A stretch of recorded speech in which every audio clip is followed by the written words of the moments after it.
Praveen. Praveen.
Praveen. Praveen.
Praveen.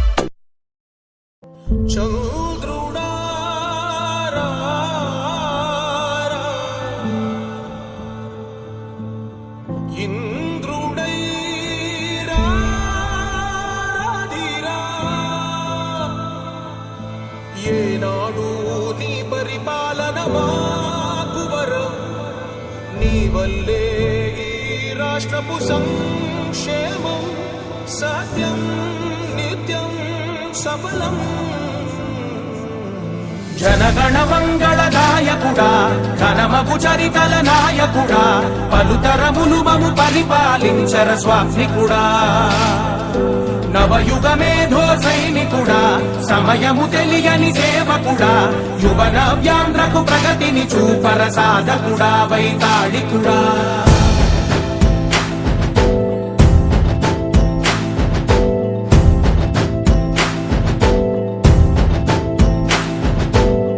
ప్రతి ఇల్లు నిన్నే నిన్నే పిలిచింది, ప్రతి గడప నీకే స్వాగతమంటోంది, ప్రతి మనసు నువ్వే గెలవాలంటోంది. పెద్ద కొడుకు నీవై తోడున్నావో చాలు, జరుగుతుంది మాకు మేలు మేలు. ఇంటి పెద్ద నీవై నిలిచి ఉంటే చాలు, వెళ్ళి విలిసి పోవ రాష్ట్రమంతటా శాంతి క్రాంతి సంతోషాలు. నాయకుడా నాయకుడా మళ్ళీ నువ్వే రావాలి, నవ్యాంధ్ర పాలకుడై నువ్వే గెలవాలి. నాయకుడా నాయకుడా మా తోడై నువ్వుండాలి, మేమంతా నీ వెంటే ముందడుగెయ్యాలి. ప్రతి ఊరు నీ పరిపాలన కోరింది, ఓ ప్రతి వాడ నీకే మద్దతు పలికింది.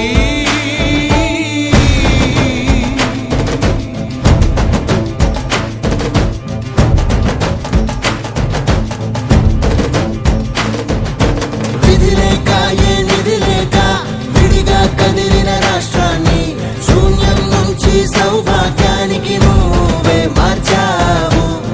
ఆత్మ గౌరవ దీపికవై మా జాతి పౌరుష దీపికవై నవ్యాంధ్ర జనతా సారథివై నడిచావు నడిపావు. మా బంగారు భవితనువై, మా రానున్న చరితనువై, మా ప్రియతమ గీతనువై పిలిచావు గెలిచావు. సగమున ఆగిన ఉన్నతి కోసం, ఆంధ్రుల కల అమరావతి కోసం, పోలవరం సాకారము చేయగా రక్తం పొంగిపోతా ఉంది, ఆవేదన ఉండదండి.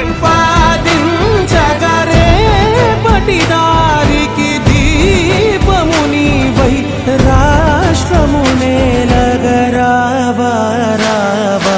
నాయకుడా నాయకుడా మళ్ళీ నువ్వే రావాలి, నవ్యాంధ్ర పాలకుడై నువ్వే గెలవాలి. నాయకుడా నాయకుడా మా తోడై నువ్వుండాలి, మేమంతా నీ వెంటే ముందడుగెయ్యాలి. ప్రభుత్వం వారికి నిలబడి పోటీ చేయాలంటే కూడా భయపడిన సందర్భంలో ఒక వైశ్యుడు ఇండిపెండెంట్ అభ్యర్థిగా పోటీ చేయడమే కాకుండా పార్టీలో ఉన్న వారికి కూడా రానంత అత్యధిక మెజార్టీని ఇచ్చారు ఈ 12వ వార్డు సభ్యులు. అటువంటి కండే శ్యామసుందర ఆధ్వర్యంలో ఏర్పాటు చేసిన సభ ఘన విజయం కాకుండా ఏమవుతుంది. అటువంటి శ్యామసుందర్లాల్ గారికి ఉదయపూర్వకంగా ధన్యవాదాలు తెలియజేసుకుంటూ ఇప్పుడు మహిళలకు సోదర సోదరి మనందరికీ నా నమస్సుమాంజలు. ముఖ్యంగా నా గురించి ఒక్క నిమిషం చెప్పుకుంటాను. నేను ఒక ఆర్యవైశ్యునిగా నంద్యాల మున్సిపాలిటీలోని 12వ వార్డు కౌన్సిల్ టికెట్ను ఆశించి వాళ్ళ దగ్గరికి వెళ్ళి నేను టికెట్ అడగడం జరిగింది. టికెట్ అడిగితే మా సర్వేలో నీకు 10% మాత్రమే మార్కులు పడ్డాయి, మీకు టికెట్ ఇవ్వడానికి వీలు లేదని చెప్పి అవహేళన చేశారు. నన్ను ఒక్కరిని అవహేళన చేసి పొమ్మనింటే కూడా సరే తల నించుకుని వచ్చిండేవాడు నేను. ఒక ప్రభుత్వుడు ఆఫ్టర్ ఆల్ ఏమంటే నా కులాన్ని గురించి నేను తక్కువ మాట్లాడుకోకూడదు కాబట్టి ఆర్యవైశ్యుడు అంటున్నా.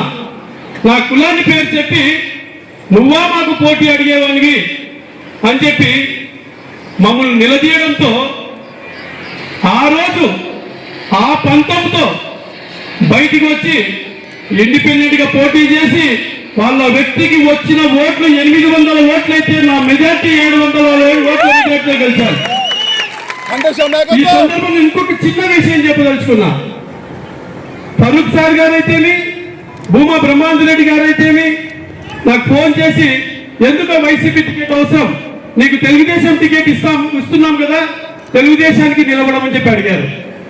కానీ నేను తెలుగుదేశానికి ఎందుకు నిలబడలేదంటే ఆ రోజు నన్ను వ్యక్తిగతంగా మాట్లాడారు కాబట్టి నేను వ్యక్తిగతంగా నా సత్తా చూపాలని నేను ఇండిపెండెంట్ గా నిలబడ్డాను. నా 12వ వార్డు ప్రజలైతేమి, నా ఆడవేశ సోదరులైతేమి, పంచ సోదరులైతేమి, కమ్మ సోదరులైతేమి అన్ని కులాల వాళ్ళు నా వెన్నంటి నిలిచారు. అన్నిటికంటే నాకు ఐరన్ వాల్ లెక్క రక్షించుకుంటూ నా జర్నలిస్ట్ వ్యవస్థ మొత్తం జర్నలిస్టులు అందరూ నన్ను ఆ 20 రోజులు ఒక తమ ఇంటి బిడ్డను కాపాడుకున్నట్టు కాపాడుకున్నారు. ఆ విధంగా పోరాడితే వాళ్ళు మొత్తం కుటుంబ సభ్యులు మొత్తం ఇక్కడే తిష్ట వేసి పోలీసుల ద్వారా ఇతరుల ద్వారా ఎంత అరాచకం చేసినారంటే అంత అరాచకం చేసినారు నా మీద. ఆఖరుకు మన రాయలసీమలో ఒకటి గుర్తుపెట్టుకోండి, మన రాయలసీమలో పెద్ద పెద్ద ఫ్యాక్షన్ చేసిన వాళ్ళు నాయకులు కూడా ఎదురింటి ఆడపడుచులు వచ్చినప్పుడు గౌరవం ఇచ్చే సంస్కృతి ఉందా లేదా మనకు చెప్పండి. అటువంటిది నా ఇంటి నా భార్యను కూడా అవమానం చేశారు ఇక్కడ.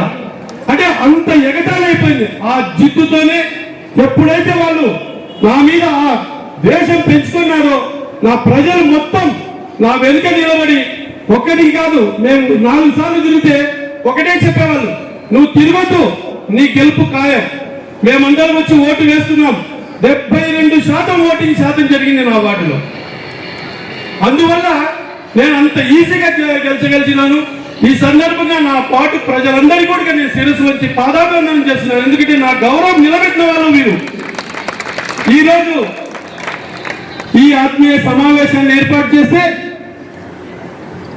ఒక ఇంటిలో 25 మందిని సెల్ ఫోన్లు పెట్టి కూర్చోబెట్టి ఈ రోజుకి ఆ 25 మంది ఫోన్లు చేస్తున్న వీడియోస్ కూడా నా దగ్గర ఉన్నాయి. ప్రతి ఒక్కరికి ఫోన్ చేసుకుంటూ మీటింగ్ పోవద్దండి అని చెప్పి ఆపుకుంటూ వచ్చారు. ఒక వ్యక్తి చెప్పాడు మీటింగ్ పోవద్దని చెప్పడానికి మీరెవరు అని చెప్పి. అంటే ఎంత అడ్డగించుకోవడం చూడండి. తులసిరెడ్డి చెప్పినాడు, ఎప్పటికీ సంతకు వచ్చిన వ్యక్తికి సంత చేసుకుంటేనే కానీ సంత మీద ప్రేమ ఉండదు. వాళ్ళు ఇక్కడికి రాజకీయం చేయడం కోసం వచ్చినారు. ఎందుకు ప్రేమ ఉంటుంది చెప్పండి? ఏం వాళ్ళ నేటివ్ ప్లేస్ ఇక్కడ? నేటివ్ ప్లేస్ కాదు, ఏం కాదు. ఎక్కడో బ్రిటిష్ వాళ్ళు ఈస్ట్ ఇండియా చట్టంతో కలకత్తాలో ముందు అడుగుపెట్టి దేశాన్ని శాసించే స్థాయిలో ఉన్నట్టు ఈ ఈస్ట్ ఇండియా చట్టం నంద్యాలలో ఎంటర్ అయ్యి మన నంద్యాల ప్రజలందరి నెత్తి మీద తాండవం ఆడుతున్నారు. ఎందుకు తాండవం ఆడుతున్నారు? మేము డబ్బుతో ఏదైనా కొనగలమంటారు. మొన్న మున్సిపల్ ఎలక్షన్ లో తెలుగుదేశం నాయకులు ఒక్కొక్కరి ఇళ్ల దగ్గరికి పోయి ప్రాధాయపడి బ్రతిమలాడి డబ్బులు ఇచ్చి వాళ్ళని విత్డ్రా చేయించుకున్నారు. కానీ కౌన్సిల్ మీటింగ్ లో ఏం చెప్తున్నారు? సంతలో పశువులను కొన్నట్టు కొన్నామంటున్నాడు. ఒక్క వర్డ్ గుర్తు పెట్టుకోండి. వర్డ్ అంటే మనకు డబ్బులు ఇచ్చినారంటే వాళ్ళ దృష్టిలో మనం మనల్ని పశువులను కొన్నట్టు కొన్నామని చెప్పి మనల్ని ఎగతాళి చేస్తున్నారు. దీనికోసం వీళ్ళు రాజకీయం చేయడానికి వచ్చింది. ఇకపోతే మన అభ్యర్థుల గురించి మాట్లాడుకుందాం. బైరెడ్డి శబరి గారు ఎంత ఉన్నతమైన కుటుంబం నుంచి వచ్చినారో మీకు అందరికీ తెలుసు. బైరెడ్డి రాజశేఖర రెడ్డి గారు అయితేనే, వాళ్ళ నాన్నగారు అయితేనే, వాళ్ళ గ్రాండ్ ఫాదర్ కూడా బ్రిటిష్ టైంలో డిస్ట్రిక్ట్ కోర్టు మెంబర్ గా పనిచేసినారని చెప్పి మా ఇంటికి వచ్చినప్పుడు చెప్పారు. అంటే అంత రాజకీయ దృక్పథం ఉన్న కుటుంబం నుంచి వచ్చారు. ప్లస్ స్వతహాగా ఆమె డాక్టర్. ఈ రోజు ఏ వ్యాపారస్తుడు ఎవరు కూడా సంపాదించలేంత డాక్టర్లు సంపాదిస్తున్నా కానీ ఆ వృత్తిని పక్కకు పెట్టి రాజకీయంగా ఎంటర్ అయ్యి మన ప్రజలను సేవ చేయాలనే ఉద్దేశంతో తన తల్లిదండ్రుల నుంచి వచ్చిన ఆస్తులు చాలు, నేను సంపాదించేది ఏమీ అవసరం లేదు అని చెప్పి ఈ రోజు మన ప్రజాసేవ కోసం ప్రజాక్షేత్రంలోకి వచ్చింది. మనం ఆడబిడ్డలు దీవిద్దామా వద్దా చెప్పండి? దీవిద్దామా వద్దా? అఖండ మెజార్టీలో దీవిద్దాం. కాబట్టి అప్పుడే మన గౌరవం. ఎందుకంటే ఒక ఆడబిడ్డ డాక్టర్ వృత్తిరీత్యా డాక్టర్ మన సేవ చేయడానికి వచ్చినప్పుడు మనం ఆమెను గెలిపించుకొని తీరాలి. గెలిపించుకోవడం కాదు, అత్యధిక మెజార్టీతో గెలిపించినప్పుడు ఆమెకు మనం గౌరవం ఇచ్చినట్టు. ఈరోజు మన అసెంబ్లీ అభ్యర్థి ఎన్ఎండి ఫరూక్ గారి నుంచి తీసుకున్నాం. మేము నంద్యాలకు చాలా చేశామని చెప్పి వాట్సాప్లో పంపిస్తున్నారు. ఏం చేశారండి? నంద్యాల పట్టణానికి చుట్టూ 10 కిలోమీటర్ల రేడియేషన్ లో తీసుకుంటే కూడా వాళ్ళ స్వతహాగా 1 సెంటు స్థలం ఎక్కడ దానం చేయలేదు. 1 సెంటు స్థలం కూడా దానం చేయలేదు. పైపెచ్చు హైవే వస్తున్నది ముందే ప్రసిగట్టి ఆ ఏరియాలో 100 ఎకరాలు కొని రైతులకు మభ్యపెట్టి రైతుల దగ్గర పొలాలు తీసుకొని ముందే వాళ్ళు రిజిస్టర్ చేయించుకొని ఇయ్యని వ్యక్తుల మీద ఒత్తిడి చేసి కేవలం ఈ రోజు 7 నుంచి 8 కోట్ల రూపాయల విలువ ఎకరా చేసే విలువను 1,00,000 రూపాయలకు కొట్టేసిన వాళ్ళు అక్కడ ఉన్నారు. నంద్యాలకు ఒక్క బొమ్మల సత్రం లైన్ తప్పితే మనకి ఇక్కడ ఇటుపక్క నందమూరు నగర్ వైపు అయితేమి, ఎన్జిఓస్ కాలనీ వైపు అయితేమి, ఇటుపక్క ఆత్మకూరు బస్ స్టాండ్ వైపు అయితేమి అన్ని పక్కల బంద్ ఉండేది, అంటే బ్లాక్ ఉండేది. అటువంటి ఏరియాలను ఇక్కడ శ్రీనివాస్ నగర్ సెంటర్ లో ఎన్ఎండి ఫరూక్ గారిదే రైస్ మిల్ ఉండేది. అక్కడ ఆయన తన స్వతహాగా రైస్ మిల్లును మొత్తం మున్సిపాలిటీకి రాసిచ్చి శ్రీనివాస్ సెంటర్ రోడ్డును ఓపెన్ చేసినాడు. ఈ రోజు మీరు ఆలోచించండి, అక్కడ ఒక్క సెంటు 4-5 కోట్ల రూపాయలు విలువ చేసే చోట దాదాపు 2 ఎకరాల స్థలాన్ని ఉచితంగా ఇచ్చిన గొప్ప మనసున్న వ్యక్తి ఇక్కడ ఉన్నాడు. ఎవరిస్తారండి? కనీసం ఈ రోజు మనం కూడా ఏదైనా మున్సిపాలిటీలో పోతుంది అంటే కాంపెన్సేషన్ కోసం ప్రయత్నం చేస్తున్నాం, టీడీఆర్ కోసం ప్రయత్నం చేస్తున్నాం. కానీ తను మాత్రం ఈ రోజు ఆ శ్రీనివాస్ సెంటర్ కింద ఓపెన్ కాకుంటే నంద్యాల పరిస్థితి ఊహించండి. ప్రతి వాహనం ఆత్మకూరు వైపు పోవాలంటే గాంధీ చౌక్ లో నుంచి పోవాలా? ఇప్పుడున్న రష్కు అది సాధ్యమా? సాధ్యం కాదు. ఈ రోజు కొన్ని వేల మంది బీదలకు వైఎస్ నగర్ అయితేవి, నందమూరు నగర్ అయితేవి పట్టాలు ఇచ్చారు. వైఎస్ నగర్, నందమూరు నగర్ కు అసలు మనకు కనెక్షన్ లేదు. అక్కడ కూడా చామకాలు దాటిన తర్వాత వాళ్ళ సొంత పొలంలో నట్ట నడి పొలంలో 3 ఎకరాలు పోయేతుంటే 3 ఎకరాలు వదిలిపెట్టి రోడ్డు వేసిన ఘనత ఇక్కడ ఎన్ఎండి ఫరూక్ గారికి ఉంది. అదే ఆయన 3 ఎకరాలు ఇవ్వను, నేను ఇచ్చే ప్రసక్తి లేదు, నాకు వాల్యూ పోతుంది అని అనుకుంటే ఈరోజు నందమూరు నగర్, వైఎస్ నగర్ అక్కడ మనకు దగ్గరలో మన సోదరులు కొన్ని వేల మందికి అక్కడ పట్టాలి నెట్టిగా. చూడండి, అంటే నేను ఇవన్నీ ఎందుకు చెప్తున్నానంటే ఒక వ్యక్తి మనకు, ఒక కుటుంబం మనకు, ఒక వ్యవస్థ మనకు సహాయం చేసినప్పుడు ఆ వ్యక్తి మనకు ఎటువంటి పరిస్థితిలో మనకు ఉపయోగపడే వ్యక్తిగా ఉంటాడని అతన్ని మనం తెచ్చుకోవాల్సిన బాధ్యత ఉందా లేదా? మూడవది ఎన్జిఓస్ కాలనీ. హౌసింగ్ బోర్డులో 10 ఎకరాలు తన స్వతహాగా తనే రాసిచ్చి అక్కడ 2 ఎకరాల స్థలాన్ని రోడ్డుకు వదిలిపెట్టి ఎన్జిఓస్ కాలనీ నుంచి రోడ్డు ఓపెన్ అయ్యేటట్టు చేసి అక్కడ హౌసింగ్ బోర్డు వచ్చేటట్టు అక్కడ డెవలప్ చేశాడు. అంటే ఇప్పటికి చూసారా మీరు, ఒకవైపు ఆత్మకూరు బస్ స్టాండ్ వైపు ఇక్కడ ఈ బాలాజీ కాంప్లెక్స్ ఇక్కడ మనం కూర్చున్న ప్రతి సెంటు, ప్రతి ఇంచి ఆయన ఫ్రీగా ఇచ్చిన స్థలంతో ఏర్పడిన రోడ్డు ద్వారా వచ్చింది ఇదంతా. రెండోది నందమూరు నగర్, మూడోది ఎన్జిఓస్ కాలనీ. ఈ రోజు ఇవన్నీ వదిలిపెడితే నంద్యాల పట్టణానికి తలమానికంగా ఉంది పద్మావతి నగర్. ఈరోజు పద్మావతి నగర్ తలమానికంగా ఉందా లేదా చెప్పండి? అదే పద్మావతి నగర్ గత 25 సంవత్సరాల నుంచి పెండింగ్ పడితే మన మున్సిపల్ చైర్మన్ మన ఫరూక్ గారు మున్సిపల్ మినిస్టర్ గా ఉన్నప్పుడు పద్మావతి నగర్ లేఅవుట్ కు డిటిపి వాళ్ళని పిలిపించి అక్కడ అప్రూవల్స్ ఓకే చేపించి ఇక్కడే 10 రోజులు వాళ్ళకి పెట్టి ఆ పద్మావతి నగర్ ను శాంక్షన్ చేపించారు. మళ్ళా పద్మావతి నగర్ కు రోడ్డు అవసరమైంది మున్సిపాలిటీ కానించి. వాళ్ళు ఒక థియేటర్ కట్టుకోవడం కోసం అక్కడ ఒక స్థలాన్ని పెట్టుకున్న స్థలాన్ని వదిలిపెట్టి దాన్ని పద్మావతి నగర్ కు రాసిచ్చి అక్కడ రోడ్డు ఓపెన్ చేశారు. అంటే చూడండి, ఈ రోజు నంద్యాల పట్టణంలో డెవలప్మెంట్ కావడానికి వేసే ప్రతి అడుగు ఎరికిలా ఆయన యొక్క త్యాగమే ఉందని చెప్పి మనం గుర్తించాలి. ఇటువంటి త్యాగ పురుషులను తెచ్చుకుందామా? ఎక్కడో ఈస్ట్ ఇండియా కంపెనీ లాగా వచ్చి నంద్యాల ప్రజలకు ఆ ఇంత ఎన్నికలప్పుడు 1000-2000 రూపాయలు ఇస్తూ మళ్ళా గోడ వెలికిలా పశువులను కొన్నట్టు కొన్నాము అనే వ్యక్తులను తెచ్చుకుందామా? మీరే ఆలోచించండి. మనం ఇటువంటి వ్యక్తులను పోగొట్టుకుంటే మళ్ళీ అటువంటి వ్యక్తులు ఎవరైనా వస్తారా? ఎవరు రారు. అంటే ఒకటే ఆలోచిస్తారు పబ్లిక్. ఇంత త్యాగం చేసిన ఫరూక్ గారికి వెన్నంటి నిలవకపోతే మనకే అవమానం.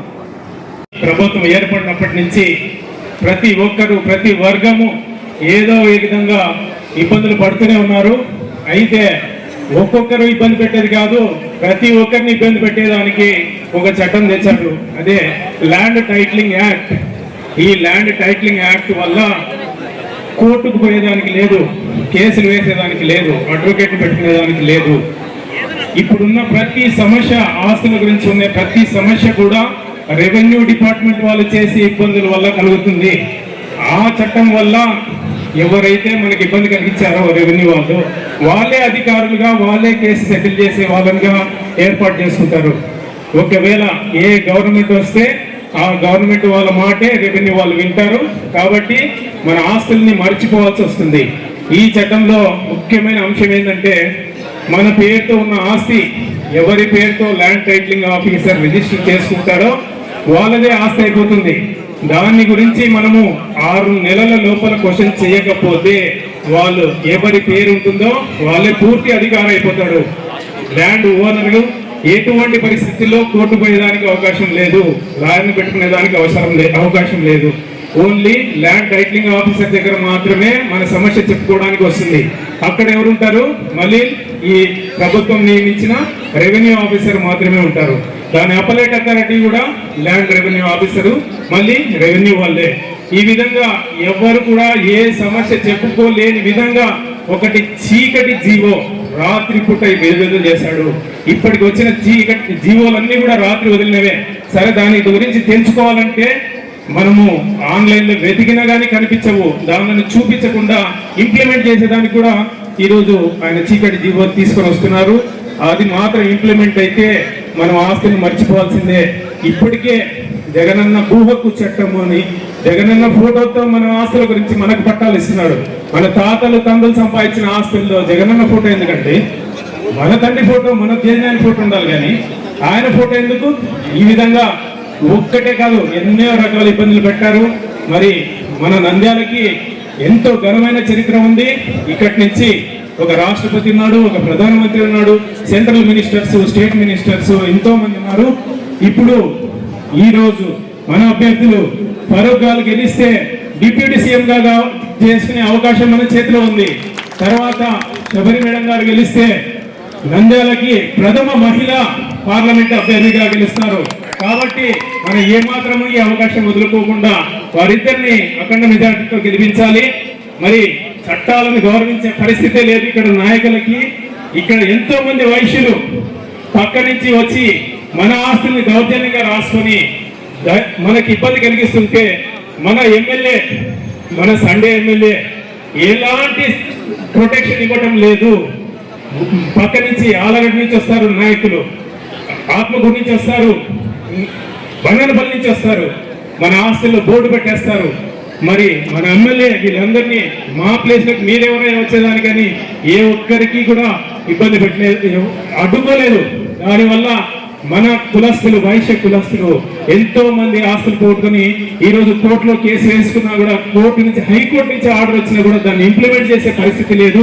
కాబట్టి మనము మన అభ్యర్థుల్ని గెలిపించుకొని మన ఆస్తుల్ని కాపాడుకుందాం. జై హింద్, జై తెలుగుదేశం. తెలుసు, ఇక్కడ ఆంధ్రప్రదేశ్ లో no development, no IT, no jobs, no capital, only corruption. రావడం, దోచుకోవడం, వెళ్ళిపోవడం. ఇదేనా మీ అందరూ గుర్తుపెట్టుకోండి. ఇక్కడ మన అసెంబ్లీ అభ్యర్థి ఉన్నారు ఎన్ఎండి ఫరూక్ గారు, సుదీర్ఘమైన రాజకీయ అనుభవం గలవారు, 40 ఏళ్ల సుదీర్ఘమైన అనుభవం గలవారు. నంద్యాలకు ఏం కావాలో ఆయనకు తెలుసు. మొదటిసారి మన నంద్యాల పార్లమెంటుకు ఒక మహిళా అభ్యర్థి వచ్చింది. మనందరం గెలిపించే బాధ్యత బైరెడ్డి శబరి గారిని అఖండ మెజారిటీతో మనం అందరం గెలిపించాలి. అఖండ మెజారిటీతో గెలిపించాలంటే మనమందరం ఇక్కడ కూర్చుంటే కాదు, ప్రతి ఇంటికి కరపత్రాన్ని డిజిటల్ విధంగా ప్రతి ఇంటికి గ్రౌండ్ లెవెల్లో ప్రతి కార్యకర్త పంచి మనము ప్రతి ఒక్కరు ఓటు వేసే విధంగా మనమందరం కష్టపడాలి. మదేవుడు పవన్ కళ్యాణ్ చెప్పాడు, ఆశావాది ఇక్కడ ఉన్న జనసేన అందరికీ మనందరికీ చెప్పేశాడు, కూటమి అభ్యర్థే మన లక్ష్యం. కష్టపడి కూటమి అభ్యర్థులలో లక్ష్యంగా జనసేన పార్టీ పనిచేస్తుందని చెప్పి ఈ సందర్భంగా మీ అందరికీ తెలియజేసుకుంటూ జై హింద్, జై జనసేన.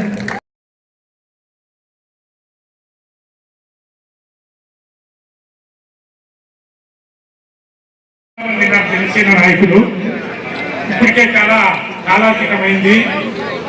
అందరు గమనిస్తున్నారు, ఎప్పుడెప్పుడు ముగిస్తారా అనే ఆలోచన చేస్తున్నారు. విని అందులో ఒక్కరు చాలా బాగా మాట్లాడలేరు. శ్యామ్ అయితే చాలా వివరంగా అభ్యర్థుల గురించి కూడా చెప్పడం జరిగింది. మరుపు వల్ల నంద్యాల ఏ విధంగా వైఎస్ నగర్ అయితేనే, నందమూరి నగర్ అయితేనే, ఎన్జిఓస్ నగర్ అయితేనే, పద్మావతి నగర్ అయితేనే చాలా చక్కగా అభ్యర్థుల గురించి చెప్పడం జరిగింది.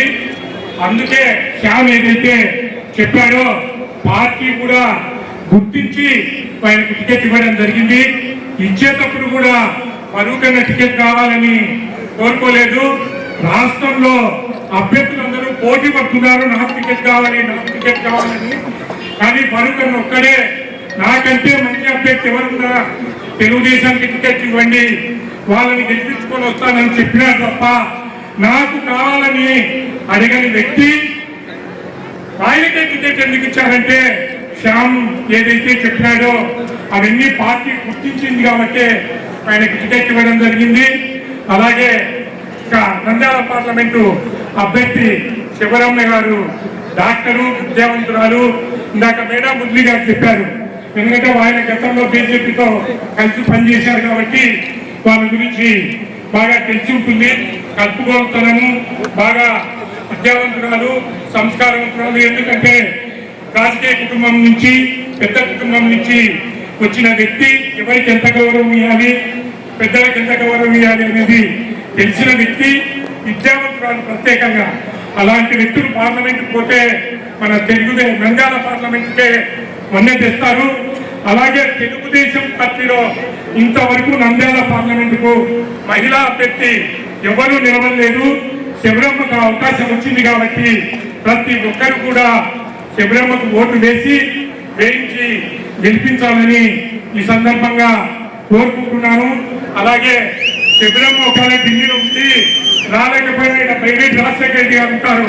మనకి ఏ పని కావాలన్నా జిల్లా లెవెల్లో చేయగలిగే సత్తా ఉన్నవాడు, పదవి లేకున్నా కూడా పోరాటం చేసే వ్యక్తి.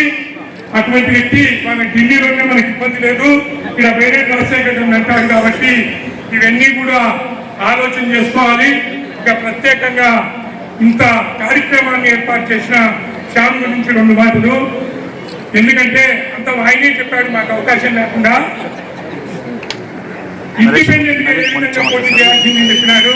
ఆయన ఇబ్బందులు చెప్పినాడు. 700 ఓట్ల మెజార్టీతో ఇండిపెండెంట్ గా రావడం అంటే నాకే చోకు. 2 బలమైన పార్టీలు తెలుగుదేశం, వైకాపా మధ్యలో ఇండిపెండెంట్ గా రావడం అంటే చిన్న విషయం కాదు.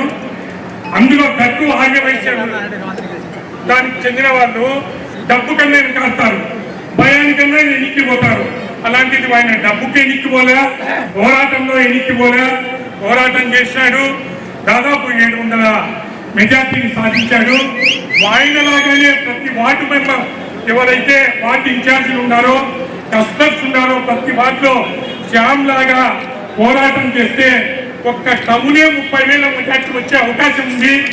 కాబట్టి ప్రతి ఒక్కరు కూడా శ్యామును స్ఫూర్తిగా తీసుకొని తెలుగుదేశం విజయానికి మీరంతా కృషి చేయాలని కోరుకుంటూ, ఇప్పటికే కాలాతీతమైంది, చాలా మాట్లాడాలనుకున్నాను.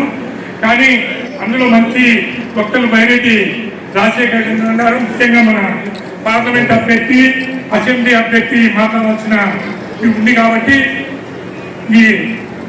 నాకు ఇచ్చిన ఈ అవకాశాన్ని ముగిస్తూ సెలవు తీసుకుంటాను. శబరి గారు 7 నియోజకవర్గాల్లో ఆమె ప్రచారం చేయాల్సింది. ఫారూక్ గారు నిరంతరం ఆ ఏజ్లో ఐ అప్రిషియేట్, చాలా ఆయన ఏజ్కు మించి ఈ ఎండలో మరి ఆయన ప్రచారం చేస్తున్న విధానం చాలా అప్రిషియేట్ చేయాలి. ఆయనకు దాదాపుగా 5 మంది పంచపాండవులు అనుకుంటారు. బాగానే ఈ పంచపాండవులు బ్రహ్మాండంగా వీధిన తిరుగుతున్నారు. ఈరోజు పొజిషన్ ఏమంటే ఖచ్చితంగా శిల్ప బ్రదర్లు ఆయన ఏదో ఇంతకుముందు అనుకుంటుంటే ఏదో కంపెనీలు ఎట్లా ఉండనంటే ఏదో 2-3 కలిసిన ఒకే కుటుంబం వాళ్ళు ఏదో పెట్టుకుంటుండ్రు, శేషయ్య బ్రదర్స్ అని, లేకపోతే వెంకటరామ సన్స్ అని. ఈయన శిల్ప బ్రదర్లు 2 నియోజకవర్గాలను ఆక్రమించుకొని వ్యాపారం చేస్తున్నారు. వాళ్లకు మన ఫారూక్ గారికి చాలా తేడా ఉంది, సీనియారిటీ ఉంది. అసలు ఏంటి, స్పీకర్గా కూడా పనిచేశాడు ఆయన, ఒక మంత్రిగానే కాదు. లెజిస్లేటివ్ అఫైర్స్ అంటే ఏంటి, క్యాబినెట్లో ఎట్లా డెసిషన్స్ ఉంటాయి, ఏ రకంగా ప్రజాసేవ చేసేదానికి చట్టబద్ధంగా ఏ రకంగా ఉండాలి అన్నటువంటి ఆయనకు తెలిసినంతగా ఈ శిల్ప బ్రదర్లకు, కాటసాని బ్రదర్లకు, ఇవన్నీ కంపెనీలు బ్రదర్లు, ఈ కంపెనీలకు వీళ్ళకు తెలియదు. ఇది చాలా మంచి వ్యక్తి. ఈ శబరమ్మ గురించి నేను నా కూతుర్ని గురించి నేనే చెప్పుకుంటే ఏమో డబ్బా కొట్టేస్తుంటారు. బాగా స్పీచ్ ఇవ్వగలదు పార్లమెంట్లో, ఖచ్చితంగా పార్లమెంట్లో న్యాయం చేయగలదు. ఎందుకంటే మనకు చాలా సమస్యలు ఉన్నాయి. ఈరోజు చూడండి మీరు, తీగల వంతెన, అదేదో కేబుల్ బ్రిడ్జ్, అది సంగమేశ్వరము సిద్ధేశ్వర అక్కడ ఉన్నటువంటి తెలంగాణకు మధ్యన తీగల రోడ్డు వస్తుంది ఇక్కడ. ఆ రోడ్డులో కూడా ఆదాయాలు పొందారు మన బ్రదర్లు. ఈరోజు ఆ రోడ్డు వస్తున్నప్పుడు కృష్ణా రివర్ను దాటి యువతలికి రాయలసీమలోకి రావాలంటే, తెలంగాణ నుంచి సోమశిల నుంచి సంగమేశ్వరానికి రావాలంటే ఆ బ్రిడ్జి కట్టాలంటే, ఆ బ్రిడ్జి తీగల వంతెన, అది దాని మీద తీగల వంతెన ఊరికే పోయి ఆడ సెల్ఫీలు దిగనీకే, హనీమూన్ కప్పులు పోయి సెల్ఫీలు దిగనీకే, బాయ్ ఫ్రెండ్ గర్ల్ ఫ్రెండ్ పోయి సెల్ఫీలు దిగనీకే పనికొస్తుంది, కానీ రాయలసీమకు పనికిరాదు. ఈరోజు 60 టీఎంసీల నీళ్లు బ్రిడ్జ్ కమ్ బ్యారేజీ అక్కడ కనుక నిర్మాణం చేస్తే ఈ రాయలసీమ కరువు తింటుంది.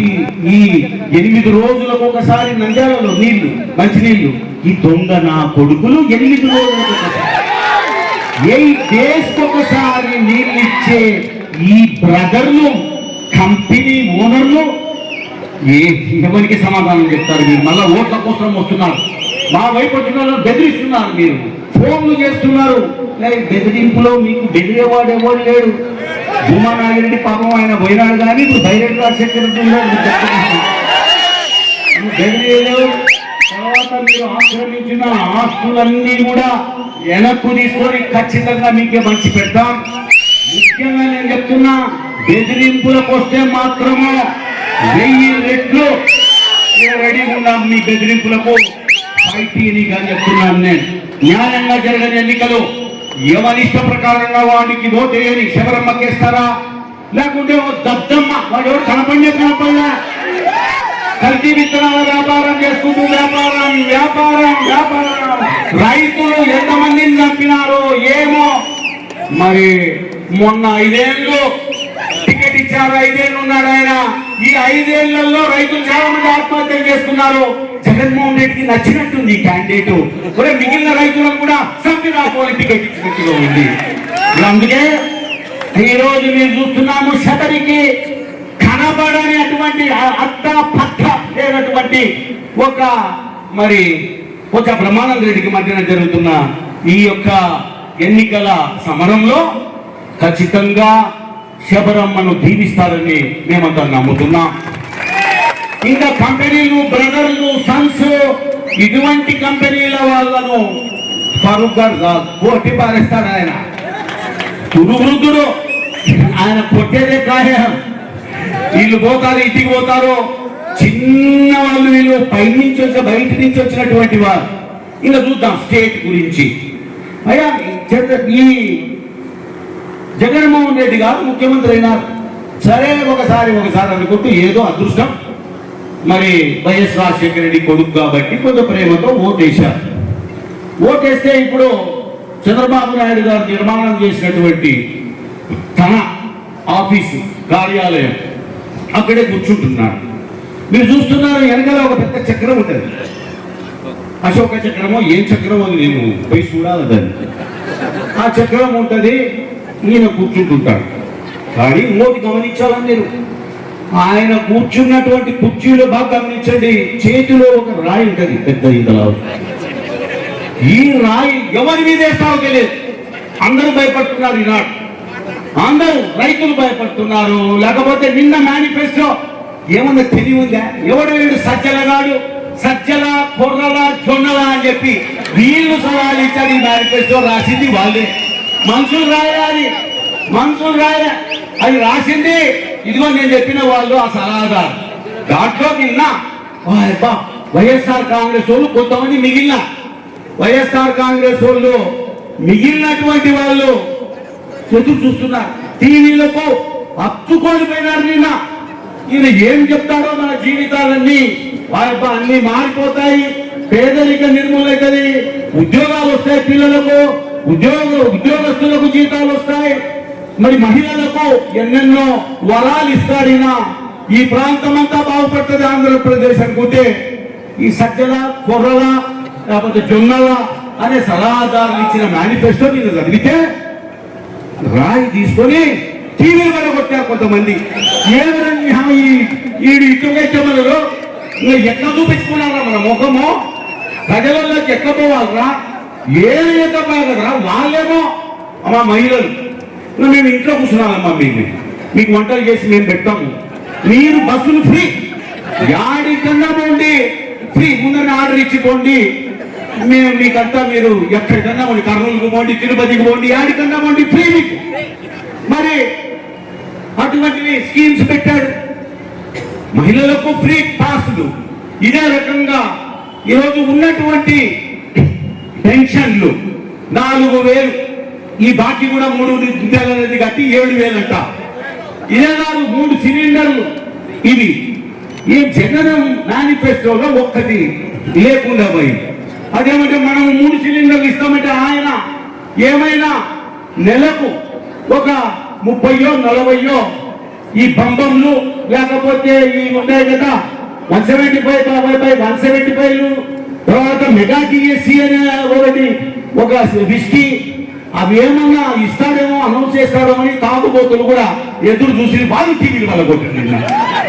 ఈ రకంగా అందరూ ఎవరిని కూడా ఈరోజు తృప్తిపరచని మేనిఫెస్టో అని చాలా మంది డిసప్పాయింట్ అయిపోయినారు. ఉన్నటువంటి కొంచెం ఏదో ఉండే నిన్నటి వరకు, నిన్న మధ్యాహ్నం వరకు వైఎస్ జగన్మోహన్ రెడ్డి ఏమో ఇస్తాంలే, ఆయన అమ్మాడే ఉందాంలే అన్నటువంటి కొంతమంది కూడా ఈరోజు ఇచ్చిపెట్టి తెలుగుదేశానికి ఓటేసే పరిస్థితి వచ్చిందని చెప్పి తెలియజేస్తున్నా.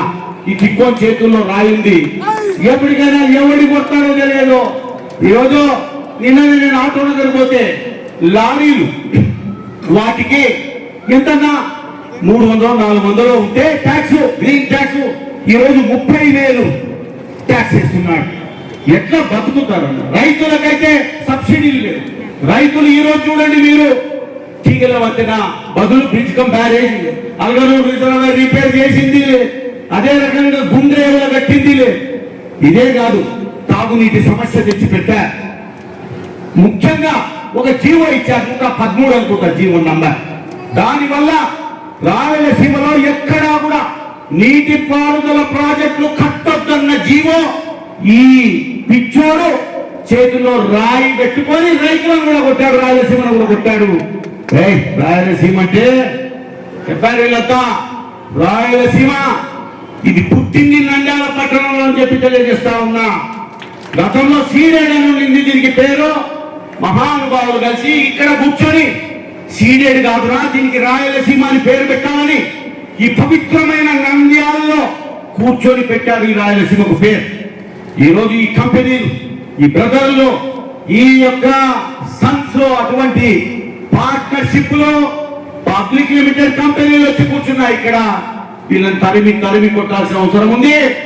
వీళ్ళిద్దరు పోవాలంటే ఒకవైపున బ్రహ్మానందరెడ్డి గారు ఆయన పోవాలన్నా, ఇదిగో ఈ శిల్ప బ్రదర్లు పోవాలన్నా 2 దెబ్బలకు ఒకటే దెబ్బకు 2 పిట్టలు రాలేదు ఖాయం. ఆ దెబ్బ కొట్టేది ఈ కురువృద్ధుడు మన రాజకీయ గురువు అదే రకంగా ఒక యంగ్స్టర్ ఈరోజు శబరి గారు ధైర్యమే. నేను ఒకటి అప్రిషియేట్ చేస్తున్నా, పార్లమెంటుకు కట్టె చేయడం ఒక మహిళ ఒక ధైర్యమే. ఖచ్చితంగా నా దగ్గర ఉన్న రిపోర్ట్స్ ప్రకారంగా ఈ స్టేట్ లో ఈ రాయి పట్టుకొని ఎవరి మీద వేయాలో ఎదురు చూసేటటువంటి జగన్మోహన్ రెడ్డిని సాగనంపే పరిస్థితి వచ్చింది.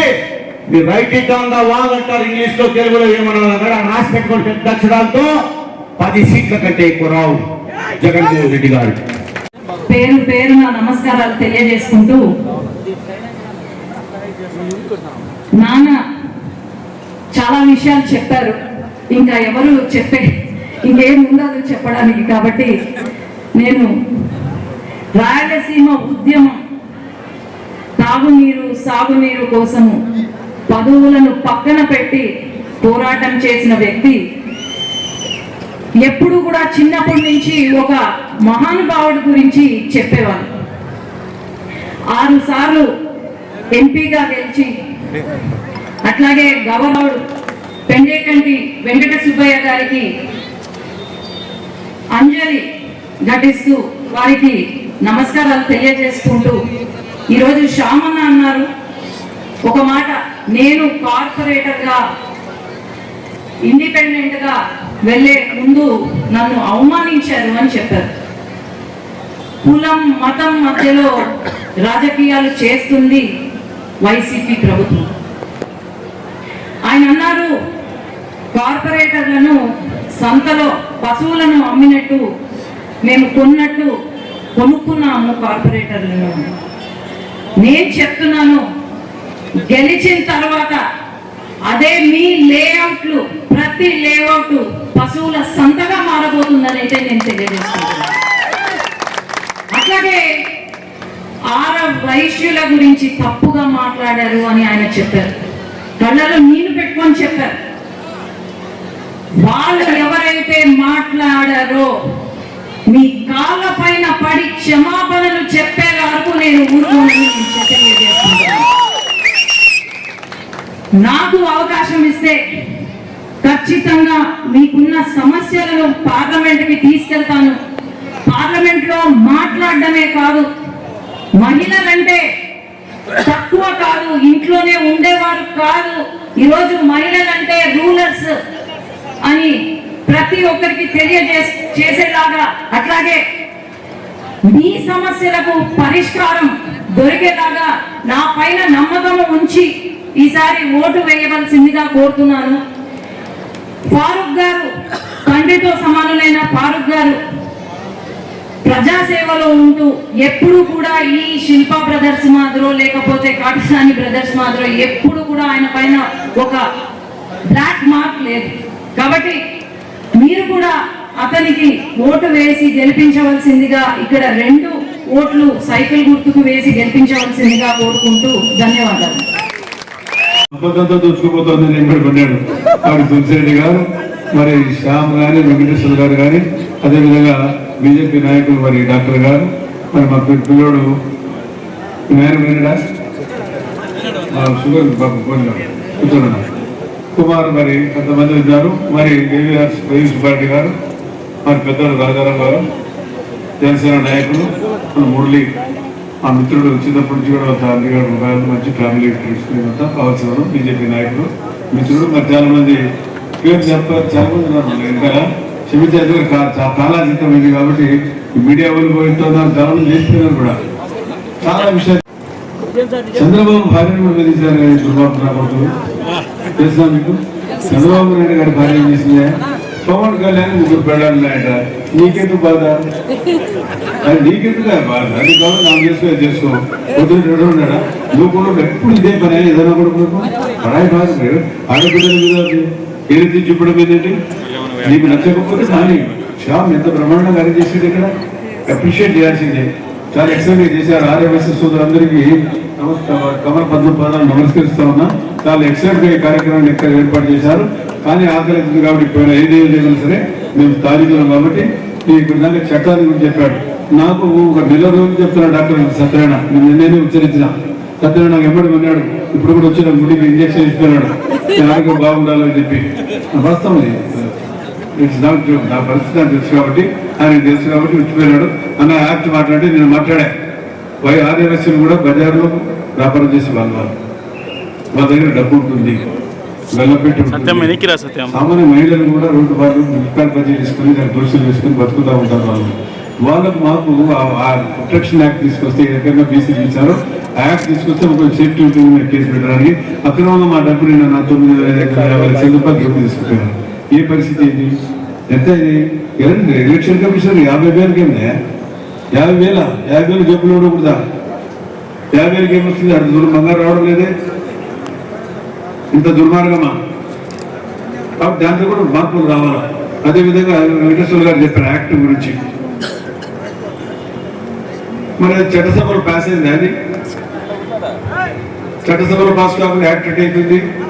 మరి నేను యాక్ట్ చట్టసభలో పాస్ కావాలి, నువ్వు ఆర్డినెన్స్ తీసుకొచ్చింటావు, ఆర్డినెన్స్ తీసుకొస్తే ఆర్డినెన్స్ చట్టసభలో పెట్టాలి, బిల్లు రూపంగా పాస్ చేయాలా.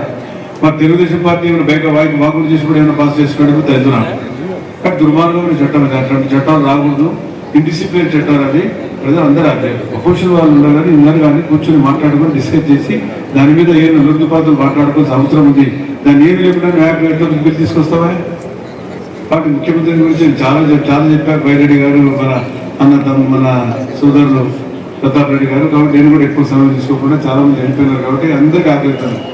మళ్ళీ ఎందుకంటే ఆ దుర్మార్గులు వచ్చిన తర్వాత ఆ టీవీ వాళ్ళు ఈ కుర్చీలు వేస్తారు, ఏమంతా జనమే లేదు, షాంప్ పెట్టిన దాంతో కొత్త ప్రజలు రాకుండా పోయినారని చెప్పి చెప్తారు. కాబట్టి మాకందరికీ బైరెడ్డి గారికి సుపుత్రి బిడ్డ. నేను రాజకీయాలు వచ్చినప్పుడు అమ్మాయి పుట్టిందిలో నాకైతే కానీ ఆ అమ్మాయితో పాటు ఈరోజు మన భగవంతుడు చూడండి, మరి వారితో పాటు వారు చేశారు నాతో పాటు, మీరు చేశారు నాతో పాటు ఎన్నికల్లో. మరి ఆ కూతురు కూడా మన అప్పుడు పుట్టింటది. బహుశా నేను 42 సంవత్సరాలు అయిపోయింది, 43 సంవత్సరానికి కౌన్సిలర్కి మళ్ళీ ఆ బిడ్డతో కూడా మనం పోటీ చేసే అవకాశం మన భగవంతుడు ప్రసాదించాడు. దానికి మరి పార్టీ అధ్యక్షుడు చంద్రబాబు నాయుడు గారికి ఇద్దరి తరఫున వారి ధన్యవాదాలు తెలియజేస్తాను. కాబట్టి మీరు మంచి చెడు మీకు తెలుసు కాబట్టి ఎవరికి ఓట్లు వేయాలి, ఎవరికి ఓటు వేయకూడదు. బయట అంటే బయట నుంచి వచ్చిన వాళ్ళు ఓటు వేయాలని వద్దాలని మీరు ఆలోచించండి. బీజేపీ నినాదం అదే. బయటలో రానియా గారు ఏం చెప్తాను అదే సిటిజన్ అమెండ్మెంట్ యాక్ట్. ఈ సిటిజన్ అమెండ్మెంట్ యాక్ట్ వీళ్ళ మీద ముందు ప్రవేశపెట్టాలా, ఫస్ట్ వీళ్ళ మీద ప్రవేశపెట్టాలా. బయట ఉండకూడదని చెప్పి యాక్ట్ ఉంది. వాడు బయటలో మన డాక్టర్ గారు మీరు వినాలా, బయట నుంచి వచ్చిన వాళ్ళు రానియకూడదు అన్నారు. మళ్ళీ వీళ్ళు రాని ఎందుకు రాజ్యాలు బయటలో యాక్ట్ ఉంది కదా. కాబట్టి ఇలాంటి ముందు తర్వాత దయచేసి వచ్చండి. భారతదేశంలో ఎవరు ఎక్కడ ఉండకూడదు అనేది కాదు, వచ్చిన ప్రజా సంక్షేమాన్ని కాపాడాలా, ప్రజా అభివృద్ధి కార్యక్రమాలు చేయాలా, ప్రజలు మమేకం చేసుకోవాలా.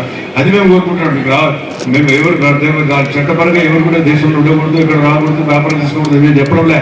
కానీ ఇక్కడ బయట నుంచి వచ్చిన వాళ్ళు మా ప్రజలు దోచుకొని పోతా ఉంటే, మా సంపదలు దోచుకోపోతా ఉంటే ఇట్లా ఏ రకంగా చూస్తూ ఉంటామని చెప్పి అందరూ నాయకులతో చెప్పినారు. కాబట్టి సోదరులకు చాలా కాదు మేము అంతా అర్థిస్తున్నాం, ప్రార్థిస్తున్నాం. దయచేసి మమ్మల్ని ఎన్నికల్లో తెలుగుదేశం పార్టీ తరఫున గెలిపండి.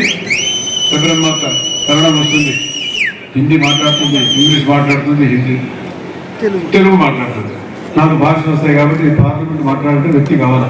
మన పార్లమెంట్ సభ్యుడు కనీసం మీరు మాట్లాడేది ఆయన క్వశ్చన్ వేసినాడు. అదే ఇన్స్టాల్ క్వశ్చన్ స్టార్ క్వశ్చన్ అవి వచ్చినాయి అంతే పేపర్లో. మాట్లాడే సందర్భం లేదు. మీరు ఏదో ఎప్పుడు మాట్లాడాలని చెప్పినారు. స్టార్ క్వశ్చన్ అంటారు కదా, అది స్టార్ క్వశ్చన్ అయితే అలవ్ చేయరు. దానికి రిప్లై ఇస్తాడు రాసి. ఒక మంత్రిగా అయ్యా నీ మీద ఈ ఫలానా క్వశ్చన్ వచ్చింది, అది ఫలానా జవాబు పంపుతాడు. ఆ చట్టసభలో మాట్లాడేది కానీ స్టార్ క్వశ్చన్ వస్తుంది. చట్టసభలో మాట్లాడే చాలా ధైర్యం కావాలా. ఎప్పుడు మాట్లాడే వాళ్ళు వేరు. నేను ఎంత అవకాశం మాట్లాడి నాకు తెలుసు. నేను డిప్యూటీ స్పీకర్ చేశాను, చైర్మన్ చేశాను. అది అవకాశం రాకపోతే మాట్లాడే అవకాశం కలిగారు. ఆయన మాట్లాడే ఎప్పుడు కూడా మనం ఎందుకు వచ్చినట్టు ఎంపీ కాదు. ఎంపీగా వచ్చినప్పుడు మన బాబు చూడాలి, సమస్యల గురించి మాట్లాడాలి, ప్రజలకు తెలియజేయాలి, పని చేస్తాం అని చెప్పి ఎంపీ లాంటి 5 కోట్లు వచ్చాయి. ఎక్కడ పని చేశారు, ఇక్కడ పని చేసినారు ప్రజలకు.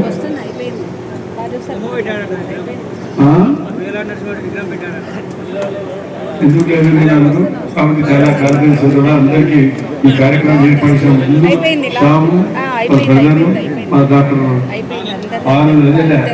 కాదైనా యోగా మాస్టర్ గారు నాకు కూడా రమ్మన్నారు కానీ నేను కూర్చోండి ముందే కాల్ చెప్పలేదు కాబట్టి నేను మా ఇంకా కొంచెం విధింది. కాబట్టి ఒకసారి యోగాకి వచ్చి నేను కూడా చూస్తాను.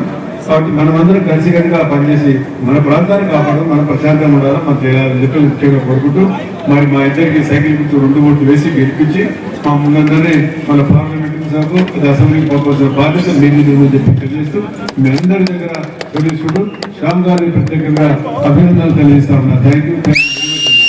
పెద్దలకు అలాగే ఈ సమావేశాన్ని ఎంతో చక్కగా ఘనంగా నిర్వహించిన శ్యామన్నకు అలాగే తెలుగుదేశం పార్టీ నాయకులకు, జనసేన పార్టీ నాయకులకు, కార్యకర్తలకు అట్లాగే భారతీయ జనతా పార్టీ నాయకులకు ప్రతి ఒక్కరికి పేరు పేరున నమస్కారాలు తెలియజేసుకుంటూ పార్లమెంట్ అభ్యర్థి బైరెడ్డి శబరి గారు, నంద్యాల అసెంబ్లీ అభ్యర్థి ఎన్ఎండి ఫరూక్ గారు, మాజీ మంత్రివర్యులు ఏవి సుబ్బారెడ్డి గారు, మాజీ మంత్రివర్యులు ఏనాస్ ప్రతాప్ రెడ్డి గారు, ఏవి సుబ్బారెడ్డి గారు, బీజేపీ నాయకులు, జనసేన నాయకులు, మా ఆర్యవేశ ప్రముఖులు, బండి సంఘ ప్రముఖులు, ఇతరులు అందరికీ, ఇక్కడికి వచ్చిన జనాలు, మహిళలకు, సోదర సోదరి వాళ్ళందరికీ నా నమస్కారాలు. ముఖ్యంగా నా గురించి ఒక్క నిమిషం చెప్పుకుంటాను. నేను ఒక ఆర్యవైశ్యునిగా నంద్యాల మున్సిపాలిటీలోని 12వ వార్డు కౌన్సిల్ టికెట్ను ఆశించి వాళ్ళ దగ్గరికి వెళ్ళి నేను టికెట్ అడగడం జరిగింది. టికెట్ అడిగితే మా సర్వేలో నీకు 10% మాత్రమే మార్కులు పడ్డాయి, మీకు టికెట్ ఇవ్వడానికి వీలు లేదని చెప్పి అవహేళన చేశారు. నన్ను ఒక్కరిని అవహేళన చేసి పొమ్మనింటి కూడా సరే తల నుంచి నా కులాన్ని గురించి నేను తక్కువ మాట్లాడుకోకూడదు కాబట్టి ఆర్యవైశ్యుడు అంటున్నా. నా కులాన్ని పేరు చెప్పి నువ్వా మాకు పోటీ అడిగేవాళ్ళకి అని చెప్పి మమ్మల్ని నిలదీయడంతో ఆ రోజు ఆ పంతంతో బయటికి వచ్చి ఇండిపెండెంట్గా పోటీ చేసి వాళ్ళ వ్యక్తికి వచ్చిన ఓట్లు 800 ఓట్లు అయితే నా మెజార్టీ 750 ఓట్లు గెలిచాను. ఇంకొక చిన్న విషయం చెప్పదలుచుకున్నా. ఫరూక్ సార్ గారైతేమి, భూమా బ్రహ్మాంజరెడ్డి గారైతేమి నాకు ఫోన్ చేసి ఎందుకు వైసీపీ టికెట్ అవసరం, నీకు తెలుగుదేశం టికెట్ ఇస్తున్నాం కదా, తెలుగుదేశానికి నిలబడమని చెప్పి అడిగారు. కానీ నేను తెలుగుదేశానికి ఎందుకు నిలబడలేదంటే ఆ రోజు నన్ను వ్యక్తిగతంగా మాట్లాడారు కాబట్టి నేను వ్యక్తిగతంగా నా సత్తా చూపాలని నేను ఇండిపెండెంట్గా నిలబడ్డాను. నా 12వ వార్డు ప్రజలైతేమి, నా ఆర్యవైశ్య సోదరులైతేమి, పంచ సోదరులైతేమి, కమ్మ సోదరులైతేమి అన్ని కులాల వాళ్ళు నా వెన్నంటి నిలిచారు. అన్నిటికంటే నాకు ఐరన్ వాల్ లెక్క రక్షించుకుంటూ నా జర్నలిస్ట్ వ్యవస్థ మొత్తం జర్నలిస్ట్ అందరూ నన్ను ఆ 20 రోజులు ఒక తమ ఇంటి బిడ్డను కాపాడుకున్నట్టు కాపాడుతున్నారు.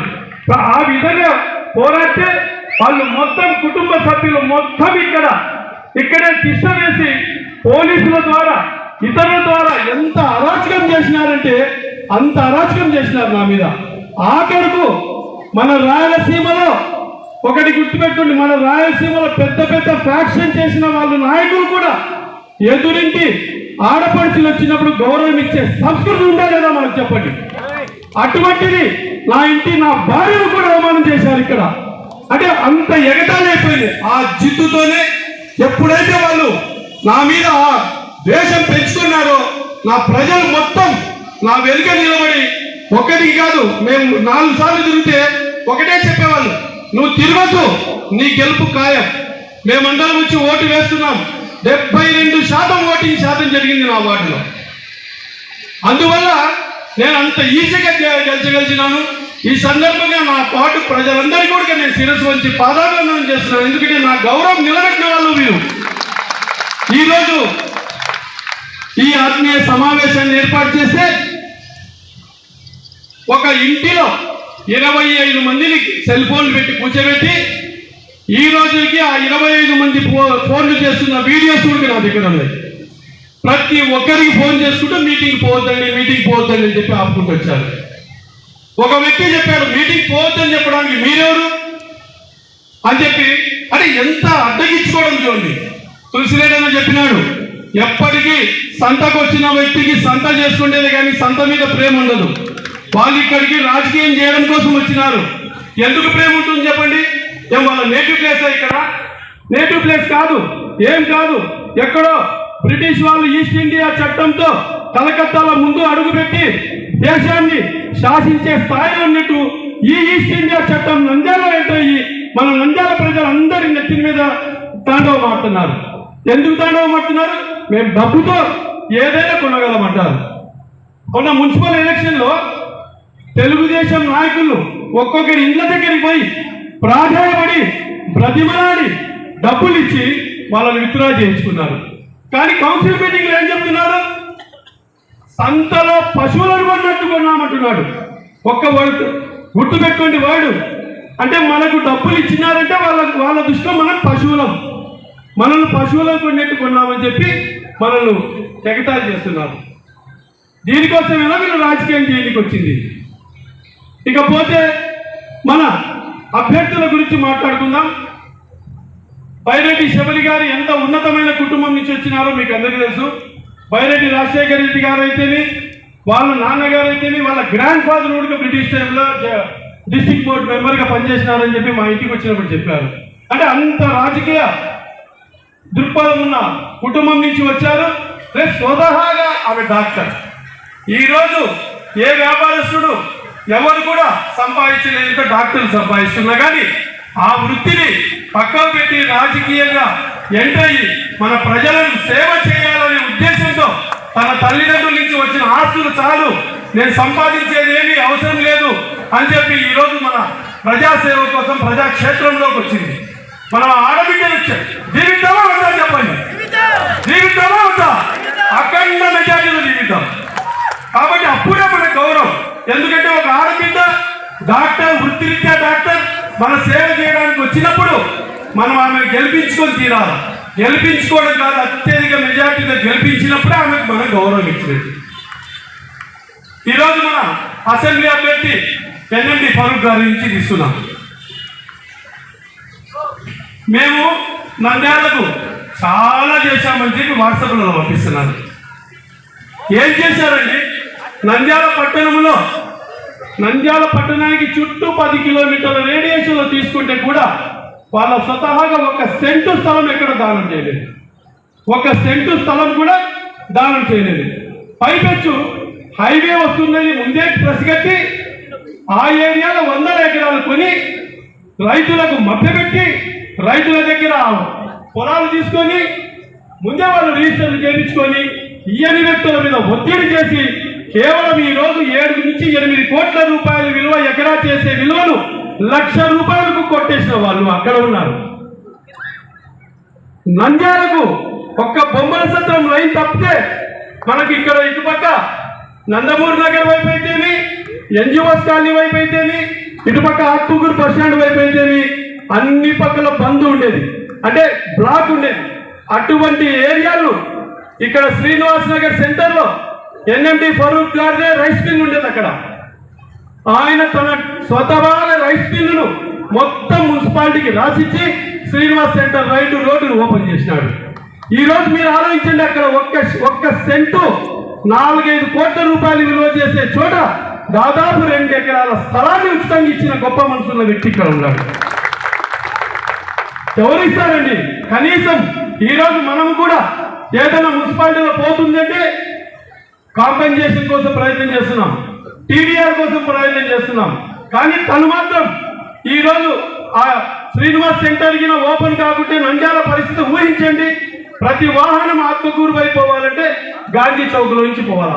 ఇప్పుడున్న రష్కు అది సాధ్యమా? సాధ్యం కాదు. ఈరోజు కొన్ని వేల మంది బీదలకు, ముఖ్యంగా కండే శ్యామ్ గారికి, పార్లమెంట్ అభ్యర్థిగా పోటీ చేసినటువంటి గారికి, శబరమ్మ గారికి, ఎన్ఎండి ఫరూక్ నంద్యాల అసెంబ్లీ పోటీ చేస్తా ఫరూక్ గారికి, బైరెడ్డి రాజశేఖర రెడ్డి గారికి, ఏరాజ్ ప్రతాప్ రెడ్డి గారికి, ఇంకా వేదిక రెడ్డి ఏ సుబ్బారెడ్డికి, వయసు సోదరులందరికీ ఈరోజు సమావేశానికి వచ్చినటువంటి ప్రతి ఒక్కరికి చేతులెత్తి నమస్కరిస్తూ, మీ అందరూ తెలుసు ఈ పార్లమెంటు ఎప్పుడైతే పోయినసారి ఎన్నికల్లో వైఎస్ఆర్ పార్టీని గెలిపించిన సంగతి మీకు తెలుసు. ఈ రోజు వరకు ఆ వ్యక్తి ఇంతవరకు బజార్లో ఏ గ్రామాన్ని చూశారో, ఏ గ్రామ ప్రజలు పలకరించారో, ఏ పనులు చేశారో ఇక్కడ డైరెక్ట్ చెప్పమని ఛాలెంజ్ చేస్తున్నారు. ఆయన పేరే తెలియదు.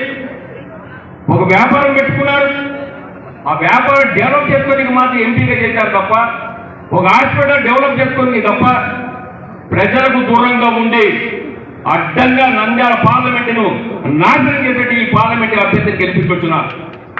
ఈరోజు తెలుగుదేశం పార్టీ మిత్రపక్ష అనేటువంటి కూటమి జనసేన బీజేపీ తెలుగుదేశంతో ఈరోజు పైరెడ్డి శబరమ్మ గారికి పార్లమెంట్ సీట్ ఇచ్చాం. చూస్తున్నాం ఎక్కడ పోయినా ఆరోగ్యపడుతున్నారంటే శబరమ్మ గారు రేపు ఎంపీ పోవాలి. ఆయన వాయిస్ మన పార్లమెంట్ యొక్క ఇబ్బందులు తేల్చి చెప్పలేక మన వంతుగా శబరమ్మను మన పార్లమెంట్ పంపాలా వద్దా? అదేవిధంగా నంద్యాల అసెంబ్లీ నియోజకవర్గం వచ్చినప్పుడు ఎన్ఎండి ఫరూక్ ఏ ఒక్క కబ్జాదారులు కాదు, ఎవరు ఆస్తులు కొట్టేయలేదు. ఆయన ఆస్తులు చాలా అమ్మాడు, కొంతమంది దానాలు చేశాడు. ఇటువంటి వ్యక్తులు కావాలన్నా వద్దా? బాగా ఆలోచించండి. చంద్రబాబు నాయుడు నంద్యాల పట్టణానికి సుమారు 1200 కోట్ల రూపాయలు ఖర్చు పెట్టి ఏ వైద్య సోదరులు కానీ వ్యాపారస్తులకు కానీ స్థలాలు పోయిన వెంటనే చెక్కులు ఇవ్వడము, మిమ్మల్ని ఆదుకున్నటువంటి ఒక్కసారి అర్థం చేసుకొని మతికి చేసుకోండి. నంద్యాల టౌన్ ఈ రోజు ఇంత డెవలప్ అయింది కేవలం చంద్రబాబు నాయుడు తెలుగుదేశం పార్టీ. ఈరోజు మేము ఛాలెంజ్ చేస్తున్నాం శిల్పా వాళ్ళకు, నీవు ఒక వ్యాపారస్తులు ఉన్నటువంటి వయస్సుల్లో ఏ విధంగా ఇబ్బంది పెట్టడం మాకు తెలియదు అనుకున్నావా? మా శ్యామ్ డింగమల శ్యామ్ చిన్న పని మీద పోతే నీ పార్టీలో ఉన్నప్పుడు సపోర్ట్ చేశావు. నీ చేతగా నీ తనకి నువ్వు దద్దమ్మ చేత కాదు, ఎమ్మెల్యేగా నువ్వు అనర్పుడు, నువ్వు పనికి రావు అని చెప్పేసి ఇంకా మేము తెలుగుదేశం పార్టీ పోతున్నాము అని పార్టీకి రాజీనామా చేసి బయటకు వస్తే ఆయన మీద పగబడతావా? నేను అడుగుతున్నా శిల్పా వాళ్ళకు నేను చెప్తున్నాము, శాశ్వతం కాదు 15 రోజులు మీ భక్తులు. ఈ 15 రోజులు పోతే మీ కథ తేలుస్తాం. మీరు అనుకున్నట్టు పవర్ ఉందని, పవర్ అందరి దగ్గర ఉంది, పవర్ మాకు కూడా ఉంది, చూపిస్తాం 15 రోజుల తర్వాత. చంద్రబాబు నాయుడు అవుతాడు ముఖ్యమంత్రి, మీ కథ ఆరోగ్యం తేలుస్తాం. నీవు దొంగతనంగా సంపాదించిన ఆస్తులు ఏ విధంగా మళ్ళా ప్రభుత్వం గుంజుకొని ప్రజలకు పంచి పెట్టే సమయం ఆసన్నమైంది. శిల్పా వాళ్ళకి హెచ్చరిక చేస్తున్నా, ఇటువంటి దౌర్జన్యాలు చేయకండి. మీ ఒక్కరే కాదు, దౌర్జన్యాలు మేము చేస్తాం. మా నాయకుడు ఒప్పుకోవడానికి తెలుగుదేశం పార్టీ నాయకులు ఎవరైనా సరే ఈరోజు చూపించండి. ఫరూక్ కానీ శబరమ్మ కానీ ఎక్కడైనా దౌర్జన్యం చేశారా? బైరెడ్డి రాజశేఖర రెడ్డి ఎన్నో ఏళ్ళుగా రాజకీయంలో ఉన్నాడు, ప్రజల సొమ్ము దోచుకోలేదు. ఎక్కడ డెవలప్ చేసిందంటే నందికొట్టుకు కానీ పాండ్యం కానీ బ్రహ్మాండంగా పెట్టాయా అక్కడ డెవలప్ చేసినటువంటి మరి బైరెడ్డి రాజశేఖర రెడ్డి గారు. నీళ్లు లేకుండా మంచి నీళ్ళు ఇచ్చి కాపాడేటువంటి వ్యక్తి బైరెడ్డి రాజశేఖర రెడ్డి. ఇటువంటి వాళ్ళు మనకు అవసరమా కాదా? అర్థం చేసుకొని నంద్యాల నియోజకవర్గంలో ఒక మంచి వ్యక్తి ముస్లిం సోదరుడు అయిన వయస్సులంతా ఆయన అమ్మడున్నారు. వయస్సులంతా ఆయనంటే ప్రేమిస్తారు, ఆదరిస్తారు.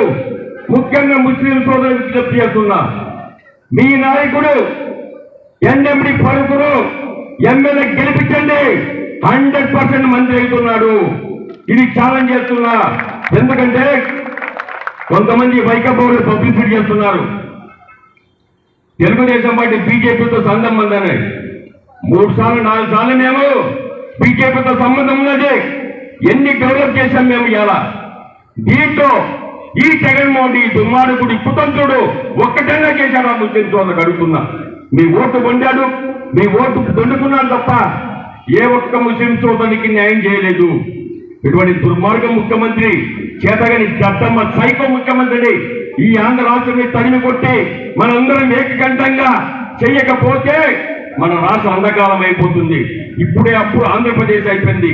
ఆంధ్రప్రదేశ్ దివాలా తీయించబడి వచ్చిందంటే మళ్ళీ ఇక్కడ ఫరూక్ ఎమ్మెల్యే కావాలి, శబరమ్మ ఎంపీ కావాలి. కేంద్రంలో పార్లమెంటులో వాదించాలి. ఈ దుష్ట శక్తులు పారదోరాలి. తెలుగుదేశం పార్టీ గెలిపించండి. కూటమి అభ్యర్థి గెలిపించండి. చంద్రబాబు ముఖ్యమంత్రి చేయండి. ఈ రాష్ట్రాన్ని రక్షించండి. యువతను రక్షించాలి. యువతకు న్యాయం జరగాలంటే మళ్ళా చంద్రబాబు నాయుడు రావాలి. పరిశ్రమలు రావాలి.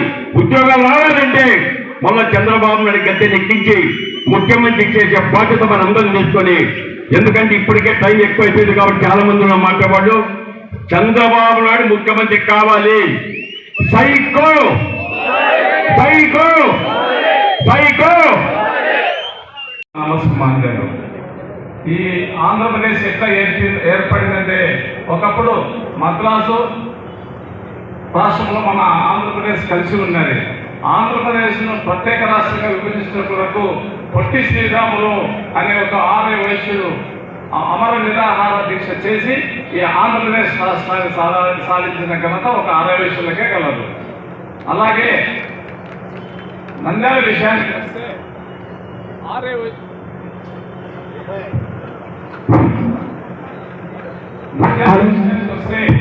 ఆర్యవేశ్యులు ఎన్నో ఆస్తులను ప్రభుత్వ కళాశాలను కేటాయించడం జరిగింది.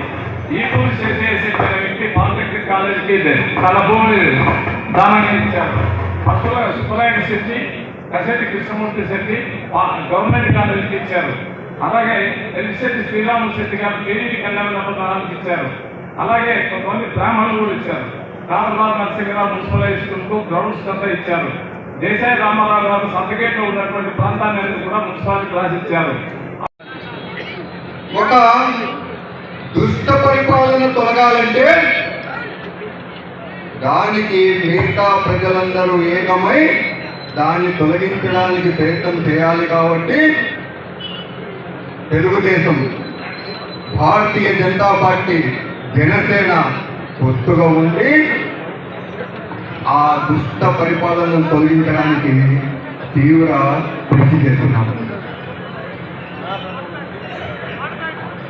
ఈరోజు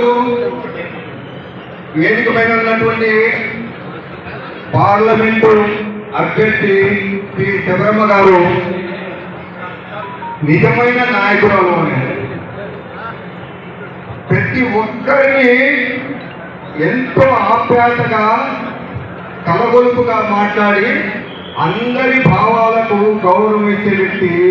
అటువంటి మహిళను 33% కావాలనుకుంటున్నాం మనము. అటువంటి మహిళను తప్పనిసరిగా మనము పార్లమెంటు తీసుకెళ్ళగలగాల. మనందరి కృషి ఉండాల.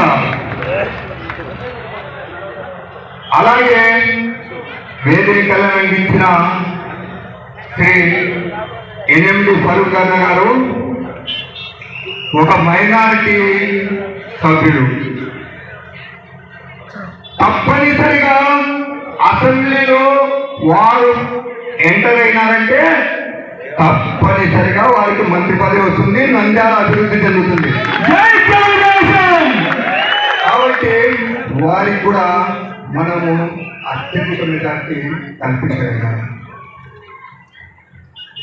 సరే, నన్ను మాట్లాడమన్నారు. విషయంలో వస్తాను. బైరెడ్డి రాజశేఖర రెడ్డి గారు మాట్లాడినాక నేనేముండదు మాట్లాడేది.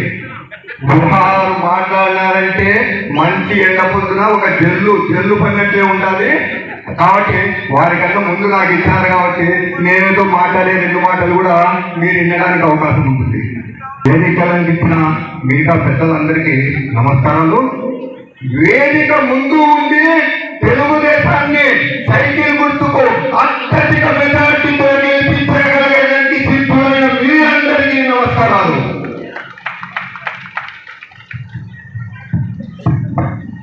మిగతా పిల్లలందరూ రాష్ట్రానికి సంబంధించిన అనేక విషయాలు చెప్తారు. నాకు ఇచ్చిన 2 నిమిషాలలో 2 విషయాలు చెప్పాను. కరోనా మహమ్మారి వచ్చింది, తెలుసు కదా. అందరం ఇళ్లలో ఉన్నాము.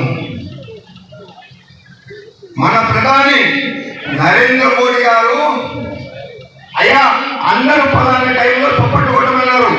కొట్టారండి మీరందరూ? కొట్టిన చప్పట్టు కొట్టండి. అంటే ఒక ప్రధాని గారు చెప్పినప్పుడు అందరూ విమర్శించినారు. చప్పట్లు కొడితే కరోనా పోతారా? కొట్టకూడదు, కరోనా చప్పట్లు కొట్టకూడదు. మనం అందరము దేశ ప్రధానికి అనుగుణంగా ఉన్నామని ఒక సూచన చేయడానికి, ఆ సూచన ఇచ్చే దేశంలో ఉండే ప్రతి ఒక్కరు కూడా చప్పట్లు కొట్టారు, గంటలు. దీపాలు ఆర్పండి, మైనవత్తు పెట్టుకోండి అని చెప్పారు ఒక టైంలో. అరే దీపాలు ఆర్పండి, మైనవత్తు పెట్టుకోండి. మనమందరం చేసినాము, సాయంకాలం 6 గంటలైతే దీపాలు ఆర్పేసి మైనవత్తులు పెట్టుకున్నాం. అవునా? పెట్టుకున్నావా? మరి అది ఒక దేశ ప్రధానికి ఇచ్చే గౌరవం. కాబట్టి ఆ తర్వాత మనకు మాస్కులు అంటే తెలియవు, గ్లౌజులు అంటే తెలియవు, హాస్పిటల్లో గ్యాస్ పెడతారు, సిలిండర్ పెడతారు, ఆక్సిజన్ పెడతారంటే తెలియదు. ఎంతమంది పోతారో అనుకుంటున్నప్పుడు మన ప్రధాని గారు ప్రపంచానికే ట్యాబ్లెట్స్ మన దేశం నుంచి వెళ్ళినాయి. వ్యాక్సిన్ తయారు చేసి ప్రపంచంలో అందరికీ కూడా వ్యాక్సిన్ అందజేస్తారు. కూర్చుడు అనుకుంటున్నాం, ఆయన చనిపోయింది ఎప్పుడు? కాంగ్రెస్ పాలనలో. లాల్ బహదూర్ శాస్త్రి ఎలా చనిపోయినాడో తెలియదు, ఎప్పుడు? కాంగ్రెస్ పాలనలో. ఇందిరాగాంధీ తన వెనక ఉండే వాళ్ళే చంపితే ఎప్పుడు? కాంగ్రెస్ పాలనలో. రాజీవ్ గాంధీ ఒక బహిరంగ సభలో చంపినారు, ఎప్పుడు? కాంగ్రెస్ పార్టీ అధికారంలో ఉన్నప్పుడు. అందుకే ప్రజలందరూ ఈ కాంగ్రెస్ పాలన అంటే మంచి మంచి నాయకులను చంపేస్తారనే ఉద్దేశంతోనే భారతీయ జనతా పార్టీకి అధికారం ఇస్తే ఈ రోజు ఎక్కడే కానీ బాంబులు అనేది పేలడం లేదు, 10 సంవత్సరాలలో పేలడం లేదు. అంతకుముందు ఎక్కడ చూసిన బాంబుల మూతతో, ఆహార నాదాలతో చావుపట్ల మధ్యలో పడింటే, కాళ్ళు చేతులు ఇరిగిపోయింటే, వాళ్ళ హాస్పిటల్లకు చేరుతుంటే ఆ బాధ ఒక భారతీయులుగా, ఈ దేశ పౌరులుగా మనం దిగ్గమింగుకున్నాం. ఇప్పుడు ఆ పరిస్థితి లేదు. ఎవరైతే అల్లరి చేస్తాడో, ఎవరైతే దుర్మార్గం చేస్తాడో వాని పని పట్టినట్లే. చెప్పాలంటే ఇంకా చాలా ఉన్నాయి. మేము ఎందుకు చేస్తున్నామనే దానికి కూడా తెలుగుదేశానికి సపోర్ట్ చేస్తున్నాం. మా నాయకుని యొక్క నిర్ణయానుసారము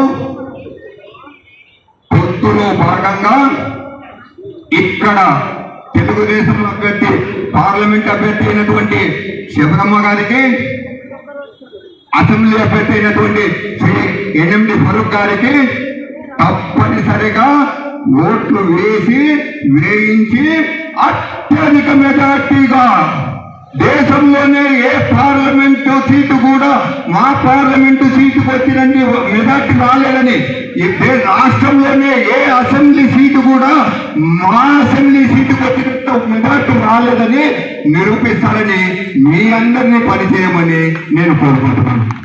నాయకులు కలిసి మెలుగుతాయి, 63 చేతులు వేసుకోండి. జగన్మోహన్ రెడ్డి 36 నంబర్, 3వ పక్క, 6వ పక్క, అది ఆ పక్క, ఇది పక్క. గెలిచే పార్టీ చంద్రబాబు పార్టీ, గెలిచే పార్టీ చంద్రబాబు పార్టీ. చూడు, ఆడవాళ్ళు 3 సిలిండర్లు పోయి, ప్రతి ఒక్క ఇంట్లో ఆడమందికి 1500 రూపాయలు ఇస్తున్నారు. 4000 రూపాయలు పెంచే జగన్మోహన్ రెడ్డి. ఈరోజు ఎవరు పోవాలంటే దేవుడు లేదు. రేపు వచ్చే ఎలక్షన్లలో మీకు చంద్రబాబు గారు చాలా బ్రహ్మాండమైన పథకాలు పెట్టారు. ఏం పెట్టారు తల్లి? మిమ్మల్ని పోలీకి 5 నిమిషాలు కార్యేషు దాచి, కరణేషు మంత్రి, సభయేషు మిత్రి, కోటేషు మాత, శేషేషు రమ్మ. ఈ అర్థ తాత్పర్యాలు మీకు అందరికీ తెలుసు. రాజుది చెప్పాను కరణే పిచ్చుగా నాగార్జున గారు నాగార్జున భర్త ఇంటికి వస్తే భార్య మంచి ఇల్లు తాగు, సేవ తీసుకోమని చెప్పాలి. దాని తర్వాత ఇబ్బంది వస్తే స్నేహితుల లెక్క సలహా ఇవ్వాలి. ఇంకా కక్కకు వస్తే మంత్రి లెక్క సలహా ఇవ్వాలి. అన్నం పెట్టేప్పుడు చాలు వేసుకో, పప్పు వేసుకో, పెరుగు వేసుకోమని కన్నం లెక్క అన్నం పెట్టాలి.